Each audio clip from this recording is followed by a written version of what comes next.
میں یہ عرض کر رہا تھا کہ اصحاب صفہ میں رسول اللہ صلی اللہ علیہ وسلم کو یہ طعنہ دیا گیا کہ ان غریبوں ان مسکینوں کے ساتھ ہم بیٹھنے کے لیے تیار نہیں ہیں.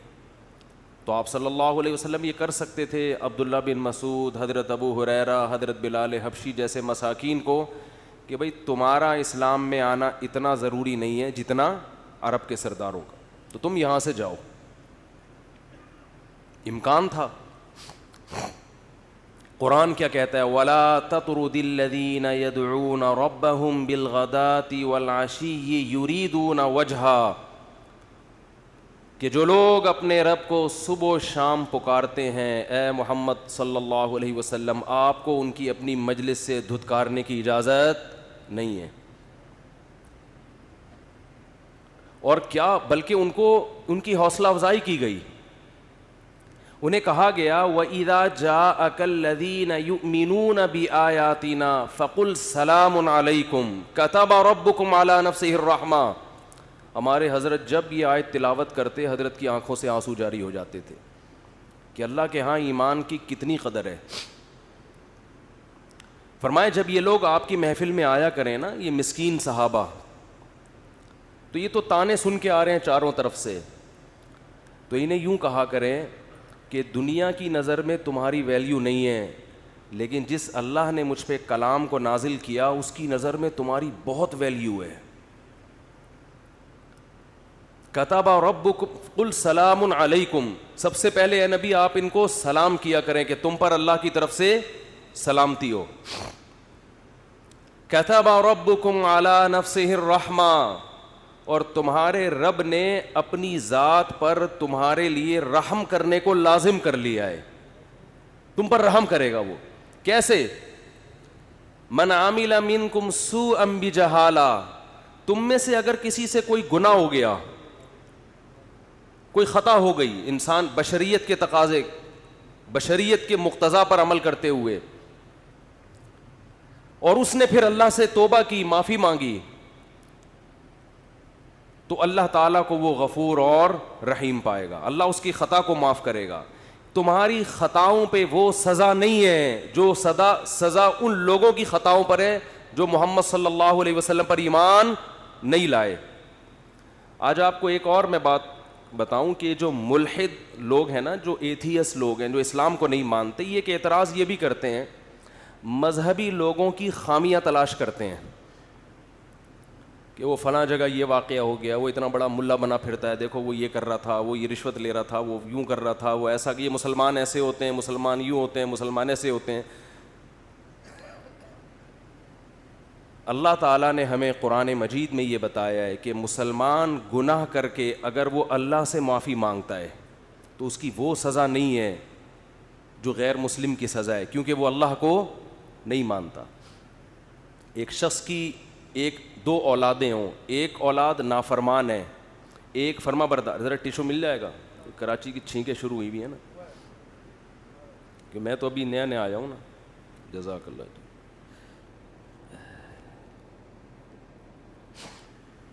تو ایک شخص جو ہے، ایک باپ کے دو بیٹے ہیں، ایک فرما بردار ہے اور ایک نافرمان ہے. لیکن جو فرما بردار ہے وہ باپ کو باپ نہیں مانتا، تو باپ اس فرما بردار کو مانے گا؟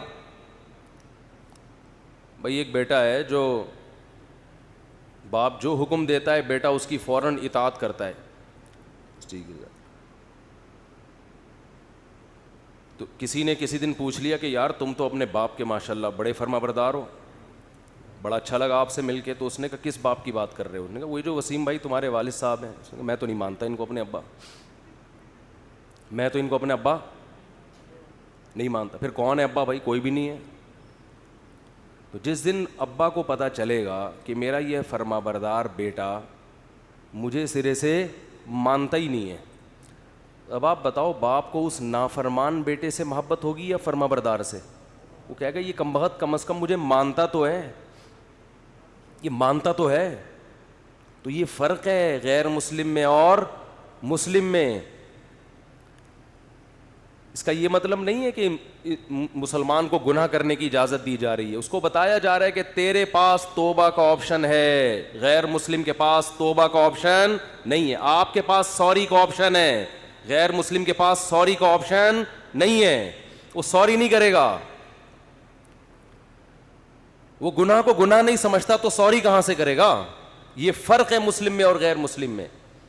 تو میں جو آیت لے کے چلا تھا قرآن مجید میں, جو میں نے حدیث پڑھی ہے, رسول اللہ صلی اللہ علیہ وسلم نے فرمایا من کانت الآخرۃ ہمہ جعل اللہ غناہ فی قلبی. یہ حدیث تھی جس کی میں تشریح بیان کر رہا تھا. تو میں یس کر رہا تھا کہ آج لوگوں کو تولا کس طرح سے جاتا ہے, اس کی دولت دیکھ کے.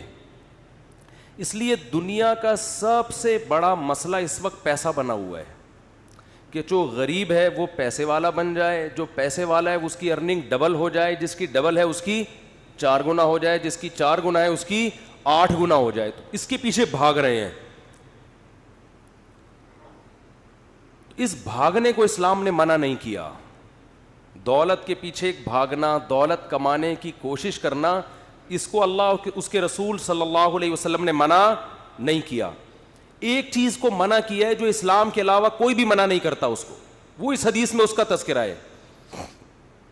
دیکھو, دولت کمانے سے اگر اسلام نے روکا ہوتا تو حضرت عثمان غنی ہوتے. غنی کا مطلب مالدار ہوتے. وہ بولنے پر گورنمنٹ نے پابندی, گورنمنٹ یہاں بیٹھی ہوئی ہے, پابندی لگائی ہے بولنے پر گورنمنٹ نے تو پھر کیوں نہیں بول رہے بھائی؟ اگر اسلام نے, ابھی آپ گورنمنٹ میں ہیں نا ماشاءاللہ, اسلام نے اگر بولنے پر بولنے پر اسلام نے اگر دولت کمانے پر پابندی لگائی ہوتی تو آپ مجھے بتاؤ کہ حضرت عثمان غنی ہوتے؟ وہ تو اسلام لاتے ہی غریب بن جاتے نا, پھر تو ان کا لقب ہوتا غنی تھے. غنی ہے نہیں, غنی. یہ عامر بھائی بیٹھے ہوئے, ایک لطیفہ انہوں نے نہیں سنا ہوگا تو سنا دیتا ہوں. آپ لوگ تو سن کے پرانے ہو گئے. دھے سے یاد آیا, ایک شخص جو ہے وہ کانچ کے برتن بیچتا تھا بوری میں. بعض لوگوں کی عادت ہوتی ہے ہر چیز کو ٹھوکر مار کے پوچھتے ہیں کہ یہ کیا ہے. عادت ہے نا, ٹھوکر پہلے ماریں گے پوچھیں گے کیا ہے. وہ بیچارہ غریب آدمی کانچ کے برتن بورے میں بند کر کے گلی میں صدائیں لگا رہا ہے. ایک سیٹھ صاحب جن کی عادت تھی ہر چیز کو ٹھوکر مار کے, ان کو نہیں پتا تھا اس میں کانچ کے برتن ہے. تو سیٹھ صاحب نے کہا بھائی ذرا مال یہاں رکھو. ٹھوکر مار کے پوچھا کیا ہے؟ اس نے کہا ہے نہیں تھا. ہے نہیں تھا, اب نہیں. تو ٹھوکر مارنے سے پہلے دیکھ لیا کریں. تو حضرت عثمان غنی رضی اللہ تعالی عنہ, اگر اسلام میں دولت کمانے پر پابندی ہوتی تو ہم کہتے حضرت عثمان غنی ہیں نہیں تھے, اسلام لاتے ہی کیا ہو گئے؟ غریب ہو گئے, کیونکہ اسلام نے منع کیا پیسہ کمانے سے. ایسا کہیں بھی نہیں ہے. یہ چیز ہے جس میں لوگ فرق نہیں کرتے. کچھ لوگ دین سے دور بھاگتے ہیں کہ یار اگر دین کی طرف آئے تو دین تو پیسہ رکھنے سے منع کرے گا, ہمیں پیسہ کمانے سے منع کرے گا. یہ تو ٹینشن ہے, ہم تو پیچھے رہ جائیں گے. تو رسول اللہ صلی اللہ علیہ وسلم نے اس حدیث میں فرمایا من کانت دنیا ہمہ, یہ نہیں فرمایا جس نے دنیا رکھی, فرمایا نا جس نے دنیا یا پیسہ کمانے کو ہدف بنا لیا. کس چیز کو ہدف بنایا؟ پیسہ کمانے. پیسہ کسی اور چیز کا ذریعہ ہے, خود مقصد کا ذریعہ تو ہے, خود مقصد نہیں ہے. ہمارے ہاں دارالعلوم کرنگی میں ایک طالب علم, اس کے مصارف مدرسے کے ذمے تھے. صبح ناشتہ بھی مدرسے کی طرف سے, دوپہر کھانا بھی, رات کا کھانا بھی, کمرہ اس کو VIP ملا ہوا, سونے کے لیے ساری سہولتیں. تو ہمارے حضرت کے پاس آیا کہ مجھے منتھلی اسکالرشپ چاہیے. تو حضرت نے اسے فرمایا کہ جب تمہیں ناشتہ بھی مل رہا ہے, دوپہر کھانا بھی مل رہا ہے, رات کا کھانا بھی اچھا مل رہا ہے جیسا تم چاہتے ہو, سونے کی اچھی جگہ بھی ملی ہوئی ہے, تو یہ ساری سہولتیں تم رد کر کے پیسے ہی کو فوکس کیوں کر رہے ہو؟ تو اس نے جواب میں کہا پیسہ خود مقصود ہے, پیسہ خود مقصود. تو یہ سوچ آج مسلمان کی بن چکی ہے کہ پیسہ جن چیزوں کا کا مقصد ہے نا وہ ہدف نہیں ہے بلکہ پیسہ خود مقصود ہے. تو رسول اللہ صلی اللہ علیہ وسلم نے فرمایا من کانت الدنیا ہمہ, جس نے دنیا کو ہم بنا لیا, فکر بنا لیا, ہدف بنا لیا کہ یہی مقصد ہے, تو اللہ اسے 2 سزائیں دیتے ہیں دنیا میں جو آج مل رہی ہیں. فرمایا پہلی سزا یہ کہ جتنی بھی دولت اس کے پاس آ جائے, جعل اللہ فقرہ بین عینیہ, اللہ فقر اس کی نگاہوں کے سامنے کر دیں گے. کیا عجیب بلاغت ہے حدیث میں. یہ نہیں فرمایا کہ اللہ اس کو فقیر بنا دیں گے. بہت سے لوگ پیسے کو ہدف بناتے ہیں اور پیسہ حاصل کر لیتے ہیں, مالدار بن بھی جاتے ہیں وہ, لیکن آپ صلی اللہ علیہ وسلم نے فرمایا سزا یہ ملے گی جعل اللہ فقرہ بین عینیہ, اللہ اس کی آنکھوں کے سامنے رکھ دیں گے فقر و فاقہ. جیسے ایک شخص زندہ ہو, پھانسی کا لٹک رہا ہو, تو اس کی کیا کیفیت ہوگی, اس کی حالت تو مردے سے زیادہ سخت ہوگی. ہے زندہ مگر پھانسی کا پھندا اس کے سامنے لٹکا ہوا ہے کہ تجھے کبھی بھی لٹکایا جا سکتا ہے. تو جو زندہ ہو, صحت مند ہو, بہترین صحت رکھی ہوئی ہو, اس نے اس کے سامنے پھانسی کا پھندا ہو, کیا ہو گیا بھائی, آواز جائے گی نہیں نا وہاں تک. تو جو آدمی زندہ ہو, صحت مند ہو, لیکن اس کے سامنے پھانسی کا پھندا لٹکا ہوا ہو اور اسے یہ خطرہ ہو کہ کسی بھی وقت اسے یہاں لٹکایا جا سکتا ہے, آپ بتاؤ وہ اپنی صحت اور اپنی حیات اور اپنی زندگی سے لطف اندوز ہوگا؟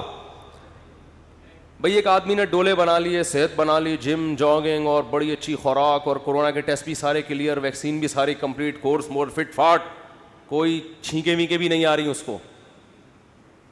لوگ اس کی حیات اور زندگی پہ رش کر رہے ہیں, یار زبردست صحت ہے بھائی, کیا ہینڈسم اسمارٹ, کیا اسمارٹ آدمی ہے, بہترین, لیکن اس کے سامنے پھانسی کا پھندا لٹکا ہوا ہے اور اسے بتایا گیا ہے کہ کیس چل رہا ہے ابھی, اگر فیصلہ ہو گیا کہ آپ